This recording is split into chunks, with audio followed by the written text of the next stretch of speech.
હમણાં મારે ફરવાનું જરા વધારે થયું આપણા લોકસભા વિસ્તારમાં. એક સવાલ આવ્યો મારા મનમાં. અંકલેશ્વરથી નેત્રંગનું અંતર 43 કિલોમીટર 42-43 કિલોમીટર જેટલું છે, પરંતુ આ અંતર કાપતા 2 કલાક જેટલો સમય નાના ફોર વ્હીલરને લાગે છે. બાઇક સવારોની તો વાત જ જવા દો. દર મીટરે એક ખાડો એવરેજ છે. રોડ વિભાગવાળા કદાચ આપનું માનતા નહીં હોય અને નવો રોડ નહીં બનાવી આપતા હોય, પણ કમસે કમ આપ એમની પાસે ખાડા ગણાવી શકશો? 2 કલાક લાગે છે 43 કિલોમીટર કાપતા, મનસુખભાઈ. અને સ્થાનિક લોકો સાથે વાત થઈ તો વર્ષોથી આ રસ્તો આવો જ છે, એ ક્યારેય બનતો જ નથી.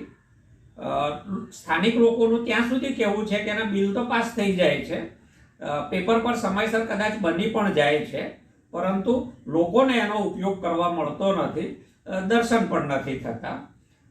તો 6 વાર આપણે જે લોકોએ મત આપ્યા એવા મતદારો એક સારા રસ્તાના હકદાર નથી.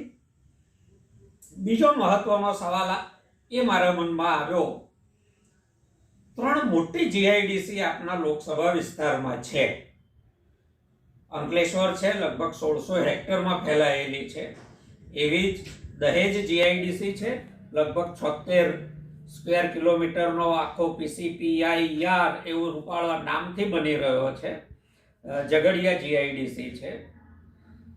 તો 3 મોટી જીઆઈડીસી હોય, ભારત સરકાર સ્કિલ ઇન્ડિયા નામનો કાર્યક્રમ ચલાવતી હોય, સ્થાનિક આદિવાસી યુવાનો ભણેલા હોય, તો ભારત સરકારના કાર્યક્રમ અંતર્ગત આપ એમનું સ્કિલ ડેવલપમેન્ટ નથી કરાવી શક્યા?